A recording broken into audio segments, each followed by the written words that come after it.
talking to these lovely gentlemen about how they met and about Swamp Thing, and then if you guys have any questions after that, hopefully they'll want to stick around and talk to you about your questions. My name's Dave Aikins. I'm an illustrator from Columbus. These fine gentlemen at the very end is Mr. Stephen R. Bissette. Hi. Mr. John Totleben. Mr. Rick Veitch. And the invisible Thomas Yeates. He will be here. Which is just really impressive. And like we were just mumbling about, one of the really cool things about these guys, before even talking about starting up Swamp Thing, is the fact that you guys have known each other for 34 years, and that was at the first year of the Joe Kubert School? First ever class. First ever class was what size class was it? Right. I think we started with 22, didn't we? Yeah, there were 22 of us and 17 graduated, Or something around 16 or 17 graduated. That was 76. 76, September of 76. 36 years. 36 years, okay. And the school, and the class included Tim Truman. No, he was the next year. It was the next year. Tim was third year. John was second year. We met John as part of the second year class. And Jan Dursema, Tom Mandrake, Craig Goldman, Ron Randall, a lot of people who were part of John's class. And then Tim was in the third class that came in the door. And we all bonded with Tim and Beth. But Rick and I were there September 76. Wow, that's fantastic. And now tomorrow, not to cut this conversation short, but tomorrow there's a panel where you guys are going to be discussing in depth the school and Joe and how it was to be taught by him. And hopefully you'll talk about what Tim said, the deep sigh, where he would look at a drawing that was just so. What can you at least give me that? Can you do your Joe Kubert deep sigh? No, but it's something like that. Inhalation, was it? Yeah, it would be. Yeah, it would be. It was Feral chest would inflate, and you do like, oh, what did I do? That's when he would sit down with a drawing where he just wasn't sure. It was so bad he didn't know where to start, or was it just when he knew there was work to be sort done? of rallying his thoughts, but you knew you were in for kind of a grilling if Joe did that. And if his hand was at his chin, you knew you were in deeper. Yeah. And the school's program at that time was how many years? 2 years. That's fantastic. And every day you were with the same group of the same year, the same group, did every class together. And that's really cool. And it was that specialized that it dealt with drawing, with anatomy and storytelling, and very specific for comics and sequential art. Very much so. And the only thing that was missing was writing. Oh, He wasn't able to pull together a writing course, which he had hoped to do. But 10 years earlier, he and his partner had tried to start not online, but a mail order comic book school. And so they'd done a lot of the groundwork and putting together a curriculum. So it was surprisingly together that first year. You'd think the first year would have been a train wreck, but they knew what they were doing.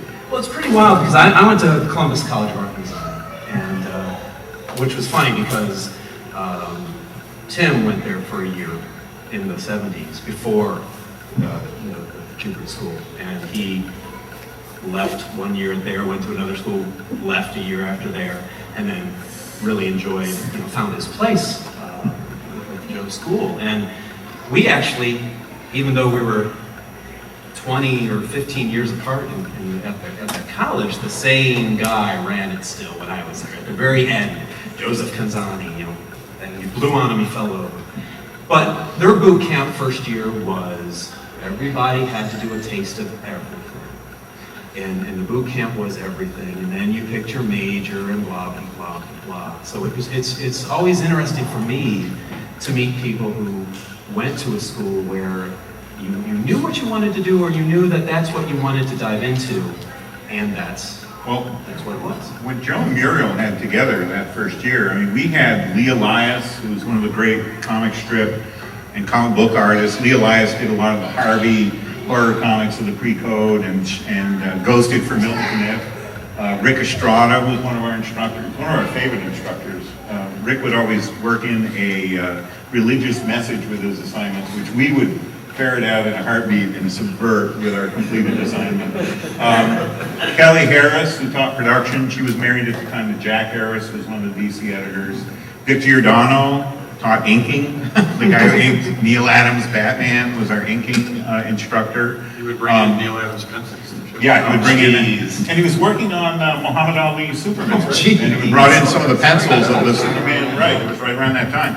And we had Hy Eisman, who's drawing the Popeye strip now. He did Little Iodine figures. He was our lettering instructor. And he's still teaching at the school, Yeah, he's right? still teaching there. Hy Eisman has outlived Joe at this point. Let's talk about the story right now. They're all talking about me. And Hy was one of our favorite instructors. Hy would really tell us tragic tales of past cartoonists to hammer home for us what was waiting. He was hilarious. He was. I hope those recordings survive. I think they actually taped some of those. Oh, you're right. they I did. remember Joe had cassettes because he was going to make a book out of the lectures. Yeah. Oh, yeah, but Hy's lectures were amazing. Oh, God. He told us about, well, that's another story. Tomorrow's panel. Well, you know. Tom Yeates is with us, ladies and gentlemen. Which is good because Swamp Thing discussion here kind of starts with you. So, Well, it should start with Len Wein and well, that's Bernie, what I was but- going to say. 1971, House of Secrets. Yeah. We get a short story by Len Wein and Bernie Wrightson, which then went into the 1972 Swamp Thing series, which had Bernie and Len and Nestor Redondo and Gary Conway. And that lasted 24 issues in 1976, and then Swamp Thing faded into DC part-time guest appearance oblivion. And then in 1982, a director named Wes Craven decided to make a movie about Adrian Barbeau in a swamp. So the first question is, who got to meet Adrian Barbeau? That's Craven. I met Adrian Barbeau at a Rock and Shock convention in Worcester, Massachusetts 2 years ago. I got to meet her in Columbus, Ohio last year. I brought her a copy of Swamp Thing, and she said, "Oh, I've never seen this," which is always great.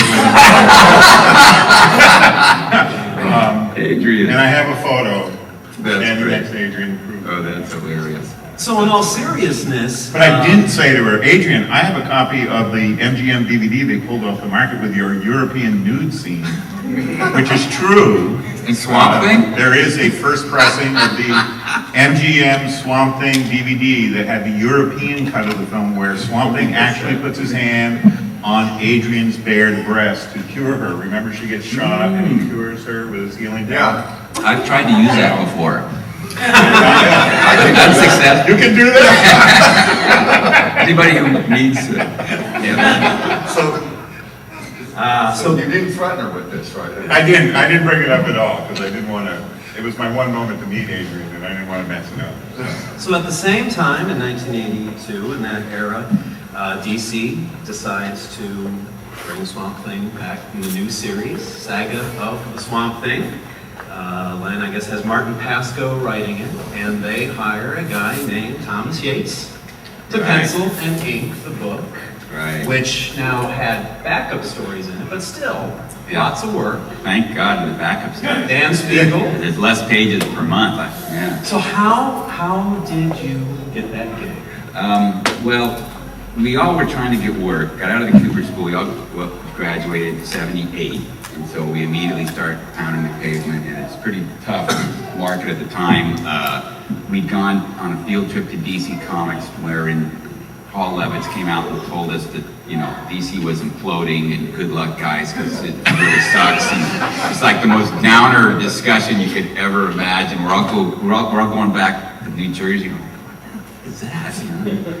But Actually, we even had instructors coming to work. I mean, Kelly came in having cried on the train because her husband Jack got fired. I remember Rick Estrada coming in one day, and his eyes were, because he'd Yeah. just been canned. I mean, we saw it coming, yeah. but when it hit, Yeah, it was the big DC implosion was right when we were supposed to be, you know, taking the industry by storm. So, but we managed to survive. We did a little bit of this, a little bit of that, you know.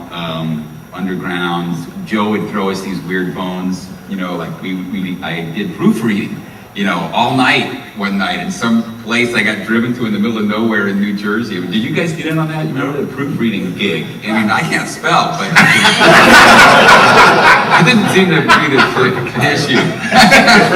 So we got these weird jobs and we survived. And eventually DC started reorganizing their stuff and they needed 2-page fillers. And I started getting work doing these 2-page fillers, and that led one thing to another. And suddenly the editors wanted my work. There was still a market for like barbarians and the kind of stuff I like to draw, so I got some backups doing that kind of stuff. And I ended up working for Ross, Andrew, and Lynn Weed doing the backups and things. And Karen Berger doing House of Mystery Stories. And they liked me. Suddenly I had work. I mean, I had this kind of like real rapid climb up the success ladder there a couple of years after Kubert. And they were actually letting you pencil and ink, Yeah. which was unusual. DC would want to break the job up because it was part of, they were still trying to figure out how work for hire legally would apply. So they were embracing the term a collective work. So it was unusual for someone, especially someone new, penciling and inking. They want to put a slick inker on you to fix it up. But, yeah. Do you think with the Swamp Thing, do you think that they gravitated towards your work because it had a little Bernie? Yeah, a lot of Bernie. Yeah. Yeah. I mean, it definitely, which I didn't really even sort of was that aware of, but I was just like subconsciously doing rights, and some aspect of my work had rights into it. I couldn't design anything close to him, but I had some aspect of him I was into. I think I've read that people referred to me like that as a rights and style artist, and Len approached me very, cleverly and said, if you will draw Swamp Thing, I'll start it up again. But which, of course, in hindsight, is BS because they had the movie deal and it was going to happen anyway. But he saw Shama doing it, but we'd rather have you. But he approached me that way, and I didn't really want to do it because I didn't want to do a monthly book. I like doing short horror stories, short science fiction things. I was like into EC Comics and the Warren Comics, and that's what I wanted to do in comics. I didn't want to be tied down. What if some cool gig in Europe came along and I was stuck doing some monthly book for DC, you know? We weren't into that. We wanted to do something different. We weren't, you know. But I got talked into it, and so I jumped in, and I had a lot of help from all these guys. Well, and other people. and out of the crew, John was the one who was most into Swamp Thing. Well, that's what I was out of gonna say. all of us, when we That's right. first John met was really that was into it. one of the things we bonded over was. Yeah. And John shows up first in issue 10. He's John was credited for inks. John was working from issue 2. Yeah, he helped me out on number 2. Well, yeah. see, that's what I sent him the $30 for a round trip bus ticket. How was I had $30 because I had a regular job. with your speed and I guess with a little help Lack from your of, friends, yeah. lack of, how was doing, you know, We a never took speed. pencil and if you had taken speed, how was a monthly, a short, less than 22 pages? I did it for a year. I pulled it off somehow. You know, there was this whole Kubert school full of wannabes that I could pull from, and some of them were good at one thing, some were good. There was this guy named Bob Harden who ended up going right into cartoons, that magazine Cartoons. Yeah, because he was great with Because he would draw cars and hot rods and stuff, so he did all my cars, you know. And Kara. Kara Sherman. Kara helped me on Swamp Thing. I did use She her. penciled some figures. Did she do some stuff? Yeah, and you had John doing stuff from issue 2, and Yeah. I did layouts for issue 8. where Yeah, you stuck did. You my laid name out in an upside issue at down. least one, I yeah. remember helping pencil pages at the Lake Yeah, House. yeah. When we were at the lake house, I didn't use you that much. You had your own thing going. I was trying. I used the younger guys, but you did draw some Some earth-moving machinery and There was stuff. one about some guy who was a Nazi and he pulls off and he's got some scars. The claw guy or something. Yeah, I It's got remember a- a sequence of. You're right. That was in that one of those early issues, and I know there was a mine scene, and there was a big bulldozer or something you drove. You were working with Al then too. I think you were coloring. maybe. Al Williams is who they're talking about. So I got that, and I did it as long as I could stand it. I thought Marty was a good guy, and I thought he was a really good writer, Marty Pasco, the writer, but I wasn't that into the stories he was writing. Plus, Swamp Thing was, I was kind of like the jungle guy because I was an Edgar Rice Burroughs fan, and yet In my The issue, first Swamp, issue, he gets him out of the swamp. yeah, he's already in the swamp in the first issue, and then he's like riding in the back of a van. He's in a mental hospital. Yeah. He's on a plane going to Europe. Especially these days when we think about your work and think about what you tend to gravitate to with your career, we don't think the modern day Right. horror. Yeah, You know, we right, think right. swords and we think Right. horses or, genre and historical. Right, So- which Swamp Thing was, in my mind. At least I got him to go to Kong Island. I talked Marty into that. So, after about a year of Or it, Skull Island. did you decide, thank you, I'm going to leave the party? Yeah. And Stick around with some covers. Len Wein was really going through a rough time, I think, because he was breaking up with his wife. And Swamp Thing was his baby, and he was really upset. And he was like, "Oh, just what I need now. My creation, Swamp Thing's losing its artist. He had writer's block. He was restless, and I felt real bad. So I thought, well, I know these guys. There's no place for them in this industry because they're too weird. But I bet you, and I thought about it, and I thought, Steve's inks are so frenetic that him and DC Comics inking, I just couldn't see his inking at DC Comics. But John's line was cleaner, it was more controlled, and but John hadn't done a lot of continuity. He'd really just done pinups and stuff. I thought, but Steve's continuity is mind-boggling. So, Steve, you pencil it, and John. Well, we actually, John, you're. As I recall. We actually did 2 sets of samples. Yeah. Oh, you did, yeah. John penciled. I remember bringing you up there. Well, Did I go up there with you? it all revolved around, there was a job that Tim Truman put together, to bring it back to Tim Truman, working on Dungeons and Dragons toys. And he put us up He's told me at that a Holiday Inn outside of Lake Pepatone. Yeah, somewhere in Jersey. Yeah, somewhere, it was between Lake Pepatone and Dover. I forgot about that. 46, I think. Yeah, we were on And you guys 46 came going into came the- over and helped me, and you helped me on Swamp Thing then too. We worked on Swamp Thing, and what it is John, Rick, myself, Ron Randall, there were a bunch of us that Tim Truman had kind of a sweatshop in the hotel during the day, and John and I would either go to Tom's house to work on our samples, or John, you were actually working on one of the Swamp Thing stories with Tom at that point too. It was the Golem issue, because I did a little Yes. drawing on that Yes. too. Yeah. And John and I would put our samples together at night, so we would be drawing Dungeon and Dragon toys during the day. And it was a crazy gig. We won't spend too much time We with it. slapped those samples together and took them in.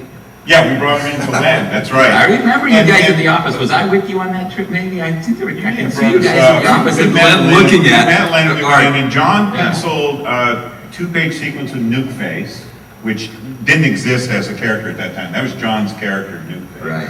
Right. And I penciled another sequence that John inked, and I inked his pencils. So Len had samples of both, and we also did some character mock-ups. We did those full pages of the demon, The insect the people, frog- the insect the women, unmen, the insect women, arcane. A lot of unmanned stuff, yeah. Yeah, we did a lot of unmen stuff. Their unmen were like nobody's unmen. I don't know then if Lynn was ready for that. No, we took the most bizarre insects and arachnids that exist on planet Earth and humanized them and made them. You had some really disturbing women. They were very disturbing. I remember Lynn looking at this stuff, and it was so disturbing. And we also had done some of the characters Len had invented. I still have the pencil that I did of Jubal, which was the black voodoo character from the last Swamp Thing that Len and Bernie had done. So we did a bunch of drawings, and we brought them up, and Len made the same decision you did, which is, Bissette, you're good with storytelling, your inks suck. John, you're good with inks. You work over Steve. Make them look presentable. And after all, this is now getting into 1983. After all the years of knowing each other, that was the first time No, where peanut no. butter and jelly kind of. No, we had worked on all kinds of So stuff. it was nothing that new. But just deciding on who was doing what. Well, Steve and I helped you out with that Bizarre Adventures thing. The Dracula story, the Blood Bequest. That was at least a year before that, right? I think it was the summer. Maybe it was the summer. It was the summer before we TSR. did the TSR gig. Okay, So, yeah, that sounds right. and this was a black and white painted comic story from Marvel. It was called The Blood Bequest. It was written by Steve Perry. Denny O'Neil was our editor. Was that the Barney story? That was the Barney story. This is an incredible story. You guys gotta find that. That then Marvel owns and still owns, but we knew that was the gig going in. And Incredible John job. came out and stayed with my family in Vermont for about 2 weeks, and we jammed on the pages, yeah. Because I still remember your habit of the pounding the Mountain Dew. Pepsi. It was Pepsi, and then you would ink like a crazy man for about 4 hours, wound up on Pepsi. Yeah, but we get a lot done. And we finished that job, and I put you on the bus, I FedExed the pages, and then I went on some sort of trip after that. And then we got called in on the TSR, but part of what we had to show then also was the horribly printed Dracula job. The printing was horrible. It was. So you guys, you said 16. Well, we lived together, see, so we had kind of collaborated off and on during those. I mean, yeah, all Rick possible ways. and, Yeah, Rick right. and I had collaborated on an epic story. The original was a heavy metal story. John and I had tried to sell heavy metal on this weird Santa Claus story that I found pencils of. No kidding. So we had collaborated on a lot, and Rick had done the Warren. You had brought pages up to Warren Goodwin. I was starting to work at Epic. That with Archie Goodwin was your editor. I have this memory of us looking at a Harrison Cady illustration and me going, that's Bissette inked by Totleben. It was like this elf who had lost his wing. Oh, that wasn't Harrison Cady. It was a drawing from that book you had on inking, and it was, I don't remember who the artist was, but it was a Beatles whose wing had broken, and he had it under his Yeah, arms, and he was dressed like a hobo. That was probably Arthur Constantine ink book. Yeah. And it had tons of them. Yeah, and it was like an 1890s illustrator. It was a I remember cartoony, Rick saying that. cartoony kind of character. Right, but with this incredible ink. Beautiful Yeah. paper, yeah. And John also, I mean, the other thing we should mention too, before we get into, a part of the synthesis happened before Tom was even working on the book. We would have parties at Tim and Beth Truman's. And I still remember sitting in their kitchen with Tim, and you had the idea of, you guys will remember better than me. One of you had the idea that the potato was growing on Swamp Thing. Oh, that was a party at Jim Bell's. And Jim Bell's, okay, I knew you remember. Truman's buddy, Jim And Bell. Rick went, they're hallucinogenic, like peyote. And like, this was stuff we were coming up with before any of us were working on Swamp Thing. It was just like, why aren't they doing this kind of thing with the character? And John, in fact, had done a drawing that you showed Len. It was the drawing you did, John, of like this pained-looking Swamp Thing, and he was all overgrown with moss. And Len said it was too extreme. Yeah. That's when you were starting. That was the start. Right. Yeah. Well, we had to warm them up. Yeah, it took a couple of years. But. So you guys have been in this party now for a year, going on 2 years. In issue 20, a bizarre British guy comes to the party. Any change in scripts? Anything that made you kind of go, okay? Well, let's back up a little. Two things. Marty Pasco was starting to write. He was doing more and more. Marty Pasco was the scripter on Swamp Thing. When I started, When Tom started was back doing- up. And he was still scripting when John and I started with issue 16. And Marty actually wrote one of his best scripts, was that Twilight Zone-like story we did on 16. I was immediately behind me. I'm always behind, so I'll take whatever lumps these guys dish out. I won't take it from you guys. Marty was behind because he was scripting more and more TV cartoons. And the last issue John and I did with Marty, Marty would call me and read me 2 script pages over the phone, and then we'd wait a week. Okay. And on a monthly book. Oh. And the other thing I'll mention about Marty's scripts, very good writer, but in comics, I still remember the first issue John and I drew, page 2, he calls for a shot where the camera is above the trees looking down, and Swamp Thing has opened the grave of Alec Holland's wife, Linda, and it's raining, but we can see that nothing has laid on the sill. Okay? So, I don't know about trees in Ohio, but the trees in Vermont are so high that you wouldn't see the sill, much less in a rainstorm. Yeah. But, you know, Marty would set up those sort of visual conundrums in a panel. Or I remember, Tom, you wrestling with panels where... Oh, I would just blow his descriptions off. I remember you struggling. He had one where something happened in the foreground, something happened in the middle ground, something happened in the background, and it was like... Yeah, and I was trying, and Steve was the great layout master, and I gave it to him thinking, oh, Steve will burn through this, and you were... I haven't had a couple of years of pounding out comics at DC and stuff, I knew what to do. You chuck the writer's description and you make the damn page work regardless, you know. He's got to get from here to here. The writer wants me to do it this way. I'm not gonna, it doesn't work. Yeah, a lot of times it wouldn't work. So the other thing to make you all aware of is we knew Alan Moore's work. When we were at Kubert School, the comic shop was Heroes World. And it was owned by a friend of Joe Kubert's, Ivan Snyder, and he would carry imports. And we got the first issue of Warrior, which was the British black and white magazine that Marvel Man and V for Vendetta were in. So we were all reading that.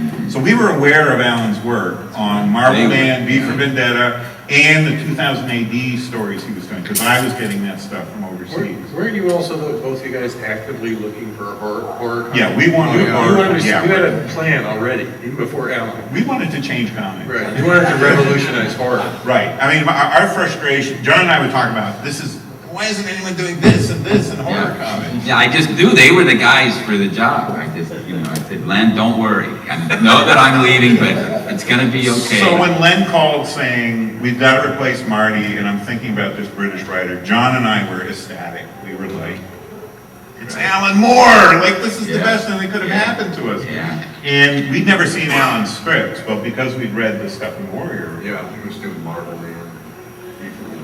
he knew how to tell a story, and it was always precise in its effect, and whether it was an 8-page story or a 2-page story or a 10-page story, Alan hadn't done a 23-page story before doing Swamp Thing. And so the first script that came in was the one you did with Dan Day on Swamp Thing 20. Yeah, that was a bit of a problem, actually. Talk about it, John. No, well, what was going on is I was still working on issue 19. Well, pages from issue 20 were coming in. So you were finishing up Marty's last issue. And we didn't know how it ended yet. And at least the first 6 pages of issue 20 were coming in. And we had seen the script, I think. Yeah, we had the script and we loved it. Right. Dan Day completely ignored what Alan had written, or at least the first 3 pages, and what you see in the printed version now is what I doctored up based on what Dan Day had penciled. It still wasn't what Alan had written. He changed if I remember, he added a splash page that didn't exist and crammed what Alan had written into the double page. He did. He eliminated the page 1 and turned it into like a tableau splash page. Yeah, it was pointless. And then crammed 1, 2, and 3 into pages 2 and 3. Right. So anyway, so I get the first 6 pages and I look at it and I'm like, oh shit. What am I supposed to do with this? And I'm trying to think of how am I going to approach Len about this. And so I called up Len and I said, well, I got the pages, Len. I said, what do you want me to do with them? And he said, just make them look good. I'm going on vacation and I won't be back for like a week or 2 weeks. They have to be on my desk when I get back. So I had to have, that last part of... Yeah, and we were talking on the phone every night at that point. You sent me photocopies of Dan Day stuff and I was like, oh my God. Yeah, so basically I took that as Len's blessing to do whatever the hell I wanted and completely changed, at least the key scenes. Yeah. There was some stuff that couldn't be changed without it redrawing everything, but, the parts you made that it flow. You brought the flow back into it. there was Alan a had flow, in the but there was script. an emotional thing missing. Oh, right. You added the shooting. Well, yeah, when he had that, I did in fact redraw the entire bit where Swamp Thing got shot and killed, because it didn't look like anything in the pencils. It just looked, it was I these remember little that sequence. figures. It was like a lump. I was It still like, doing yeah, it. It was this little figure flopping And he didn't around know like a how to draw cat Swamp who just Thing. got hit by a car. Hey, that's really emotional when I hit Cat. Yeah. So I had to, kind of make that work. I figured if I could make that work, then we sell this issue, it works for the story. And it did. Yeah. So, but it was a lot of monkeying around. And as John was struggling with that, I got the script for 21. We were way behind. I had just finished the pencils on 19, which you were inking as you were working on 20, and I called Rick in a panic, going, and it was part panic out of, oh yeah, that happened all the time. But part of it was also, Rick, you have to read this script, because when we got the script, Alan Moore's script for issue 21, which is the anatomy lesson, the one that begins with Jason Woodrue in Washington, D.C. It's raining in Washington tonight. That was the first script I'd read that actually I got a chill reading. I mean, it was that visceral a reading experience where it really worked narratively. And part of my calling Rick was, you have to come over and read this, you know. And part of it was, help me. And Rick and I worked out, Rick did, basically designed Sunderland's complex. He's supposed to be in this huge, opulent government complex, and Rick came in and basically designed Sunderland's complex and did those pages. And I focused on the horrific sequences and on the characters. I focused on drawing Jason Woodrue, who I based on Peter Cushing as Dr. Frankenstein in the Hammer films, and Swamp Thing. And Sunderland, who Tom had already tastefully designed after Alexander Haig. Do any of you remember Alexander Haig? He was the guy who said, I'm in charge now when Reagan got shot. So he was primo for Swamp Thing villainy. He had a good so head too. He had a really good head. He had a great face. He was a great character. Yeah. So we were effectively juggling 3 issues between the... You were stuck though, I remember. Yeah. What brought me down... I'm always stuck. What brought me... You brought the script up to my house, and I read it at my house. And I was astounded by it. But then we were talking on the phone, and I could tell from your voice that you were stuck, because I know you. And you kept saying, I've got 7 pages done. I've got 7 pages done. And so I said, I'll come over and help you. And I came over, and you had 7 pages where you... Laid out. And Not even laid out. It's like, you put the numbers on the top, and there was like... the first page was sort of together with the windows. Yeah, with the windows, I worked out the windows, and then I didn't know what the hell. You had Swamp Thing's face in the back, and the rest of the page, and that was it. So we hammered it down at that point. We did those 7 pages that first day, Yeah. and I went back, and then you worked the middle of the book. Yeah. You got stuck again. And you came in, it was the Last- whole sequence with Sunderland being chased through the complex. The last third of the Yeah. book. I also had a newborn baby around this time. No, which I'll make put out it there, yours, too. Steve. I'll put it out there. I'll put it out there, so. But the script was the big Yeah. point, because Alan had figured out a way to collaborate with an artist that no one else had figured out before. When I first read those Marvel Mans, I thought that he and the artist must have lived together, because they had created this incredible thing. The synthesis. The synthesis of it. Amazing. And when we saw the script, I understood that it wasn't that. He had come up with a technique, not only to create a great comic, but to motivate the artist to get the feeling of it, to follow him where he wanted to go, even though it was incredibly complex. And it was, well, it was complex and it was simple. I mean, part of what excited me is that Alan figured out how to bring into comics what filmmakers like Nicholas Roeg, with films like The Man Who Fell to Earth and Walkabout and Don't Look Now, have been doing in film, which was almost like assembling the story like a mosaic instead of as a linear progression. And for some people reading Alan's scripts, I mean, we were psyched when we would get Alan's script. We would pass them around, and Len was excited when he got Alan's Yeah, script. Len just loved Right, it. but other people, I'll never forget Al Williamson. Yeah. I went to visit Al when you were working with Al on Flash Gordon or something. And Al came over and said, what are you doing? And I said, I'm working on this issue of Swamp Thing. And Al looked at the script and went, how do you work from this? I just want to know who's hitting who. and Al found it impenetrable. And I remember we hit that wall now and again, because when we were trying to figure out who could do fill-ins on issues, I put Gene Colan's name out there, and Karen was our editor by that time, and she went, oh, Steve, Gene would never understand an Alan Moore script. She said, I'd be on the phone with him all day, just explaining to him who he was. So for us, it was really exciting, and Alan's scripts were structured like a conversation. You know, it would say, hi, John and Steve, and it would be a conversation with the artist, and that was part of what made it stimulating to work from too, is he would be sort of chatting with you as he worked his way through the story. So in the first year of working from Alan's scripts, which would have been 22 to 32, was there a point where a rhythm developed, or was it pretty much chaotic for the years? How much do you want to get into the Well, chaos? I mean, it is interesting because it is an inconsistency. The art credits from book to book are always, and now that we're doing that, the art credits are always incomplete. We were scrambling. I mean, the book started behind schedule with Tom. From the beginning, they were going to tie it to the release of a film that was postponed for 6 months. So, and I was always behind. Rick was often helping me, but we also made sure that Len and Karen knew Rick was doing the work, and so Karen especially was like, well, let's have Rick do this issue so that you can work on the annual, Steve. I mean, by then we were sort of orchestrating, and we needed Alfredo Alcala to ink an issue because John was inking your Brimstone Ballet issue, and I was penciling the annual. Karen was calling me to find you. Yeah, right. You know. Okay, We're so both in Vermont, and so it wasn't so much finding a rhythm as it was keeping up. And part of it was keeping up with Alan. He could write an issue in a week.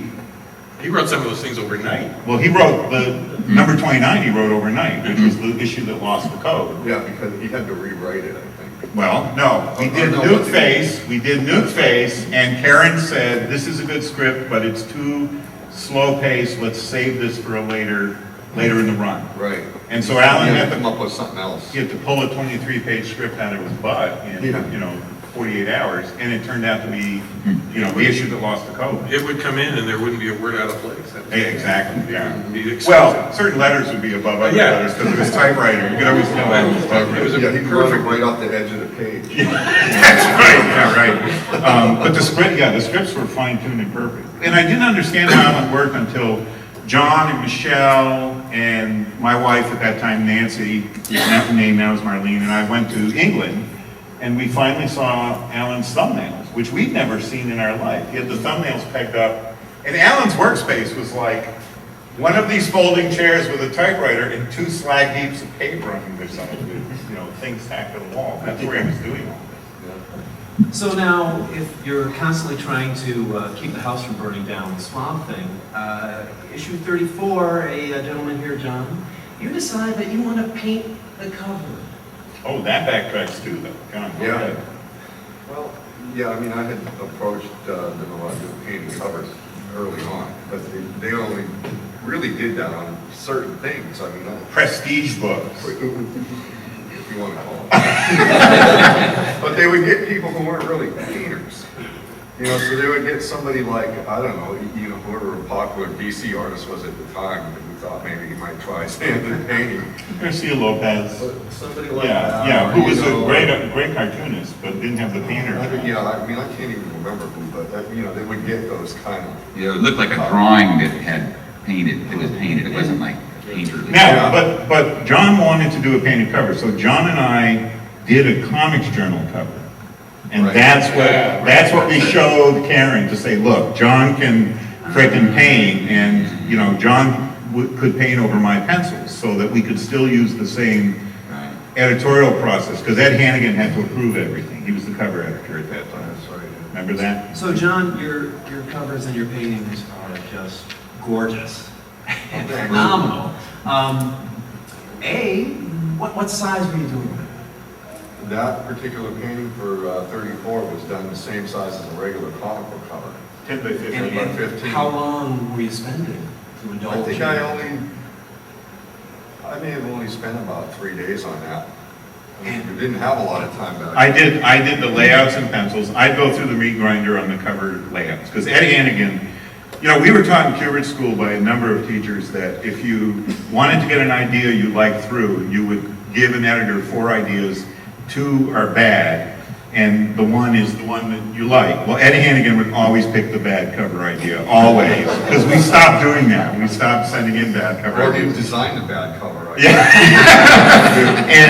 And so I stuck with designing the cover so that John didn't have to mess with the process, because it could sometimes take 2 weeks to get a To get it cover through approved. Ed. To get it approved. Yeah, and no bad mouthing Ed, this was his job. I mean, he was editing every cover in DC, and, Well, the layout to the cover for issue 29 had the Oh, bug eye thing. yeah. I think He designed that. Wasn't there another comic, like a Superman comic? Or Yeah, something? same That was eyeball, the yeah. same You'd eyeball. see the same design. That one, that was the, yeah. Yeah, Well, I got So, No, go ahead, John. Well, I just wanted to mention that John came to the Kubert School our second year. We were in the first year. He arrived already this unbelievable artist who could paint and do pen and ink and pencil, and he could do a sketch of a real foxy gal with a burnt match stub on a napkin in a bar. I was once at a convention where a So guy. he could paint already. That was Yeah. he already had those chops. He went to a high school that taught him this stuff. And You the know? other thing too, just to backtrack a little with the Kubert School, is one of the other things that Joe hadn't gotten in place was anything to do with painting or color illustration. Yeah. Which I think he wanted to do, and that was one of the things where I was really chafing a bit about.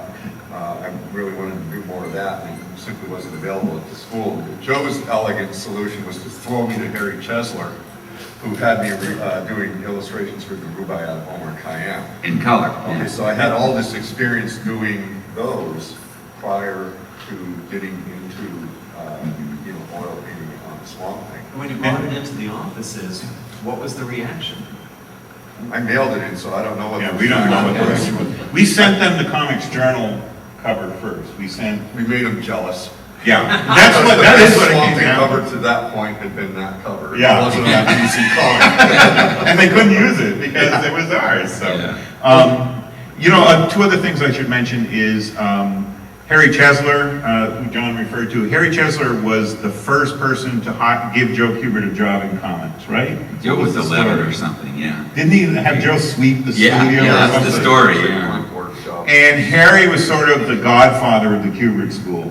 I don't know, do any of you know the backstory? But you must know the backstory with Harry. But Harry was sort of our godfather of the Well, school. Joe had worked for him when Joe was really young. Harry Chesler had one of those shops. It was a comic shop. Right, in the where they 30s would and put together 40s, where they comics put like together weird cartoony comics and stuff that were published. And you'd go to a shop. You wouldn't go to a freelancer. You'd go to a shop. And this was 38, 39. Yeah, way back real early then. in the history of comics. So when And- John started working with Harry, Harry was basically doing these vanity projects where he bought you a car. He was your patron. He was your art dealer. Yeah, patron. Yeah, that's it. Right. The thing with Harry is, I think back in the late 30s when Joe was working for him, he had the shops, but he was out of comics sometimes in the early 40s, I think. Yeah. long gone. He dropped out and then just sort of disappeared. Joe hadn't seen him until Muriel ran into him in the post office. He ran into Harry Chesler Right. in the post office. Right. That was a framing shop. Wasn't he getting art framed Oh, or yeah, something? that was it. Was it Getting art shop or framed, yeah. something? I knew Harry really well. Yeah. Harry really liked me. I used to go to his house. Yeah. Harry saw the name Kubert on the thing, and he said, "Oh, are you related to Joe Kubert?" She said, "Well, he's my husband." And she ended up dragging Harry home to meet Joe, who was working in his studio In his home, right. And she said, "Joe, do you know this guy? You know?" And he walks Harry, and he's like, "Oh my God." And Harry was a real character. He And was he had great. John redraw the Rubaiyat. And this is the Rubaiyat of Omar Khayyam as you've never seen it. It was the most beautiful Arabian Nights like women and the most hideous decaying zombie death figures I'd ever seen. John actually had one panel of the Rubaiyat where the jaw was missing, and this is before the George Romero, Tom Savini dead films had gone there. The jaw missing with the tongue hanging on the chest. I remember. Anyway. And it was, yeah, it's over the top. And you were doing them as full color, working with colored inks and Right. different painting techniques. And that was for, close to 3 years working for Harry doing that stuff, so it was a lot of experience. It was, And but, the color. and the other thing I want to mention Right. is you should all know, this is at a time when painted comics didn't exist. You all are in a context of Bill Sienkiewicz and Dave McKean and, but John and I would go up for interviews. I'll never forget the interview we had with Vince Coletta. You and I went up and he basically said to you, you don't belong in comics, kid, because they didn't know what to do with John, and even magazines like Heavy Metal. This is before Swamp Thing, yeah. Yeah, this is all before Yeah, Swamp these guys Thing. were No trying one to get knew work what in to the do industry. with this stuff. Yeah, and and I still remember Vince Coletta during the interview John and I went up where he was working on this horrible World's Finest page, and it had one of those circular panels of the criminal shooting the gun where his hand is by his, Yeah, really those bad crazy drawings, panels. yeah. And he's like, "This is how you guys got to draw." And we're looking at each other like, we'd kill ourselves before we did that. You sold a painting to Heavy Metal, didn't you? He did. It was the spread. Yeah, that was the first thing I ever sold. Right. Yeah, Right. that's right. The underwater scene, was it? Was it one of those? Lizards raping. But even there, John didn't have, I mean, heavy metal didn't have like scripts. John Workman was the art director, so it was hard to, it took us, I mean, we all, They didn't pay you unless they published it. And Which they could be they'd 5 say- years Yeah, after. they'd say, oh, that's great, yeah, we'll take that. And then you didn't get paid. Yeah. I mean, you couldn't work for them. They got all their stuff cheap, reprints from Europe. I mean, it was an unworkable market. so this is the context in which we were arriving at this kind of stuff. We were trying to bump a lot of walls. Horror comics didn't exist, essentially. There were, you know, a couple that Bruce Jones was doing in the direct sale market. The mystery books were terrible. At DC, the mystery books were horrible. And that was like, I loved those books. In the 70s, they were unbelievable. When I got in, that's what I wanted to do, and the scripts were all bad. All the comics were bad. And Yeah, except for Bruce Jones. Except for Bruce Jones. I mean, there was some other Even stuff. Bruce Jones was still trying to do EC. That was one of John's and my frustrations, is everyone's trying to reinvent 1952. Yeah, right, It's right. frickin' 1983, you know? Right, It's right, a but different at world. least Bruce's were better, but still, it wasn't where you guys wanted to go. And the last thing I wanted to mention, David, is that also when Marty was on the book, John and I had sent Marty a number of pages of plot ideas that we had cooked up. We were driving back from a Fred Greenberg convention, and we cooked up all these story ideas, and John had characters like Nuke Face, and we wanted to do a demon story, and Marty just rejected them out of hand. But we also mailed them to Alan when Alan was on the book, and Alan went, some of these are great, let's do it. Alan was just more receptive to, it was more of a creative chemistry that all of us felt, you know. So when the book is in the mid-30s issues, the Eagle Awards come in, and you've got best cover, best book, best writer, and best supporting character, John Constantine. Those were the Kirby Awards. Is it the Kirby Kirby Awards? Awards So and the Eagle the and Kirby Awards. We never saw it. DC collected the award. Was there a bit of, after all the struggle of saying, this is how a horror book can be, was there a little bit of, did you straighten up a little bit and go, okay, we've got a little bit of confidence after that? Or a little bit of editorial confidence? Well, they always had confidence. They do the, Maybe DC got confidence. I don't know. they really We were working at their lowest page rates. The sales started to go up after the awards, right? Yeah, well, the reason we were able to do that was because they didn't really care about Swamp Thing. Right. It was like, we kind of snuck in the back door and, raided the chicken coop kind of thing. And they weren't really. They weren't paying concerned about it. attention. They No. didn't, in fact, they didn't even pay attention until, it started getting critical notice when Alan came on. Then they started paying attention, but when the sales started going up, that's when they paid attention. And the sales started going up when we lost the Comics Code. I mean, that was the other thing that got their attention was, pardon my French, we fucked up. We lost the Comics Code, which created a panic league at DC Comics. Where suddenly Karen Berger's on the hot seat. Dick Giordano, who's the editor-in-chief of DC at the time, is on vacation, and he is DC's member on the Comics Code Authority. And we've created an issue that the code won't approve. And first the code turned it down because of our double-page spread with all the zombies, with flies coming out of them. And Karen goes, you gotta wipe the flies out. And John goes, no! And we said no because it was The the response story. was just to put more in. Yeah. Well, and it was a story point. That issue ended with Swamp Thing realizing that it was flies that were reanimating the dead. And so we couldn't, it wasn't us being gratuitous with Yeah, flies. And it there was was flies. the very disturbing incest. Right. That's after they read it. In incest. And Alan couldn't figure out why that was a problem because he thought incest has always been a part of British culture. Yeah, exactly. Like, what's the big deal? And the other thing during that whole fandango is we were working on the annual, Rick had finished Brimstone Ballet, we were working on the double-size annual Down Amongst the Dead Men, and Karen panicked saying, you can't have the demon boot Arcane's head off on that panel. This is when they still haven't resolved the code thing. And John, Alan, and I got on the phone and we said, okay, we'll finish the annual, we'd rather work on another book. Do you remember that, John? When Yeah, we we basically- Mutiny. We thought maybe, we'll do something with the demon or something. Yeah, right. But because they did have the direct market It was just starting. Whatever. They had Camelot Those 3000. where they didn't have to worry about that. Right. Yeah. And we said, so we'll wrap up this storyline with Swamp Thing and then we'll stay as a team, but we want to work on something else. And they went, no, we want you to stay on Swamp Thing. And I remember a weird argument with Karen about that annual where I went, Karen, you know, the demon, this sounds stupid out of context. It sounded stupid in context. If the demon doesn't boot off Arcane's head, it's like leaving the punchline off the joke. It's like, this has been building for 5 issues plus, and this is the moment, we have to have it.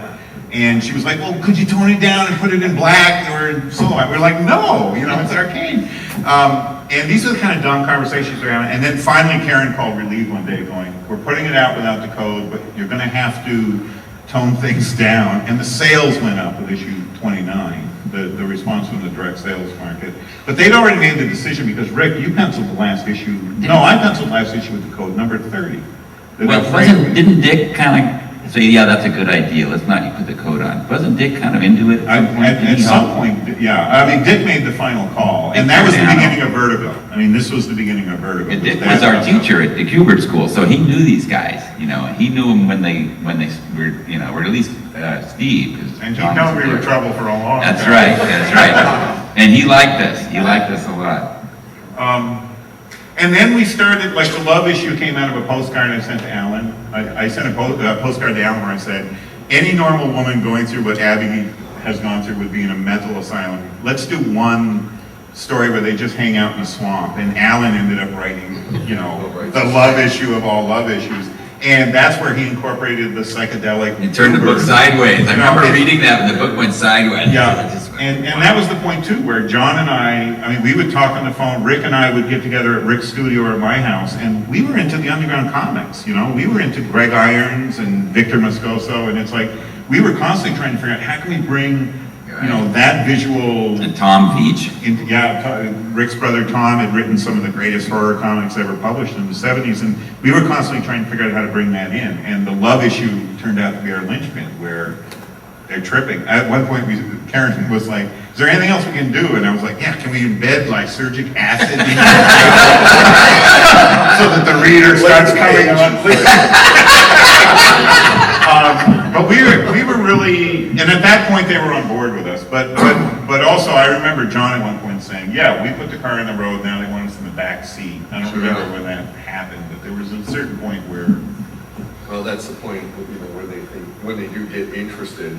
Right. You know, and they really want to take over and direct. Let's hear a little They bit don't know how to about do it. it quick. Now, Mr. Veitch, issue 37, now was that the first one where you, who have been working on this book uncredited for many years, you are now finally, Was 37 the first? 37? Was that- No, your first credited was issue 30. 30. 31. 31. You did Brimstone Ballet, and that was you working with John, and I penciled 30 with Alfredo inking so that we could get them both done at the same time. We're trying to take up some slack in this. Well, and they were trying to make time for the annual, which was, you know, we're cramming a double-sized issue into this monthly schedule, and Rick helped me with that, Hell Sequence as well in that, but, yeah. All along, I've been helping. I think the Love issue you did all by yourself. Oh, yeah. Because I'm in love, I'm a lover, not a fighter. So in issue 37, not only do you get to come back and do an issue, but you get to help introduce what really truly became one of the cornerstones of Vertigo. I'm not the co-creator of Constantine. The real story of Constantine is these guys. They were going back and forth with this idea of using Sting as a character, and they came up with a whole backstory, which I'm sure they'll tell you, that they proposed to Alan. And I think they snuck. Okay, John and I used to sneak Gumby into every issue, and Len Wein called us on it, right? We would draw Gumby upside down. So by the time Karen Berger was on, John got me into the Police. John was a huge fan of Andy Summers and the That's Police right, and I so on. remember that, yeah. But out of the band, the guy who looked the coolest was Sting, especially in Quadrophenia. He plays a character called Ace Face. Isn't that the character's name? Ace Face. And he looked so great that we were like, okay. Well, that's what Alan wanted to pattern him after the fact. Well, and he was, yeah. Originally, the idea was that it was, you know, when I hadn't actually seen the movie yet. I read a review of Brimstone and Treacle. Yeah. Which had Sting as this weird little He's that weird little guy. Yeah, he shows up in a household and Wheedles seduces his way the into that family that had Yeah. the comatose girl. But yeah, so he plays this really weird, shifty character. And I thought, we need a character like that. Yeah. You know, to get this weird psychological angle in there. So that's what I pitched to Alan, and we. Well, and I penciled him into the crowd scene Yeah, in we penciled him in for those of you who already. read Swamp Thing, it's the first chapter of the Demon story. And It's a foreshadowing. the guy who gets killed by the swordfish that flies off the car, I'm not gonna explain it. There's a Marx Brothers right now. And in the crowd scene, looking at the body, I drew Sting in the background, and John inked in his Sting, and we basically told Alan, you better do something with it, because we're gonna keep drawing him in the crowd. Yeah, but he saw him as Sting in Quadrophenia with the trench coat. Which I had slick hair, seen, and you saw him as Jerry Cornelius, which was the character that Michael Moorcock wrote, the science fiction writer. Yeah. Jerry Cornelius was like this very odd science fiction character who sort of was all-knowing and all-powerful, but also a complete weird, flake of a character. And Alan saw Constantine as sort of a mix between Ace and Jerry Cornelius. And if you want to get a taste of Jerry Cornelius, watch the movie The Final Program. That's the one film that features the character. And Rick ended up, getting the issue where Constantine actually first appeared as a full-blown character with dialogue and. This became an issue later when they put Constantine into his own title laser. And there was business things going on behind the scenes. Alan signed over his piece of the character because DC allows a small royalty for creator characters. And he signed his over to Jamie Delano. Jamie Delano. And so I got a call from Karen saying, you gotta sign over Constantine. Alan's doing it, so we want you to do it to John Ridgway. And I went, I didn't create this guy. You gotta talk to these guys. And that became a whole other ball of wax. John got the call first because I was on the shit list at this point in time for some reason. So John got the call and then called me saying, Steve, want to play bad cop? They had sent a contract, which was basically, you get nothing. Well, no. It was more interesting than that. Page 1 of the contract was, here's what you get now at DC with our progressive creative rights for having co-created the character. And page 2 was, you signed it away to John Ridgway. Was that one? That was it. First they gave it to you so that then you could. Right. Yeah. And John called me and you faxed me the contract because they sent it to Yeah, you it was first. secretary or something, but it was just one of those things where it was like, this is weird. And then who was that lawyer? Chantal Delnice, who Alan Moore still cites by name in interviews as being the most pernicious person in DC that he ever had to deal with. Chantal calls me because John says, well, you'll have to talk to Steve, right? And we'd all, 4 of us, had our rides with DC by this point. And Chantal called, that would have been 86, 85, Yeah, 85, 86. 86. It was before, Maybe 87. It was going, well, it was before the shitstorm erupted over the ratings and stuff, which was late So that was 86. late. So it would have Just been about when I was sometime in taking 86. over Swamp. Yeah. And bear in mind, when we say this new policy at DC, Len Wein and Bernie Wrightson do not get a creator share on Swamp Thing, because in the 70s, DC didn't have a plan like that. well, they didn't have it. Maybe they got it. They'll give them after the bonuses. fact. Well, no, they'll give them bonuses. Remember when Bernie shared a bonus with all of us, Oh, that's right. Remember that? And I'll tell that story in a moment too. So they had changed their rules, and Constantine had appeared after the rules had changed. So now Lee would get a cut of John Constantine. And Chantal called, and I said, Chantal, John faxed me the contract. Page 1 says what we get. Page 2 says we're giving away. We didn't agree to give anything away, right? If we get $5 for an appearance of Constantine, John gets $250. I get $250. If you promise John Ridgway something, it comes out of DC's share. And she was furious at me. We had a battery of phone calls, and I just wouldn't budge. I just went, we won't sign, period. And the last time I ever heard Chantal's voice, she hung up on me. She said, it was so much easier when we didn't have to deal with you artists. Click. And I was like, yes! And I called John and said, we're going to get it.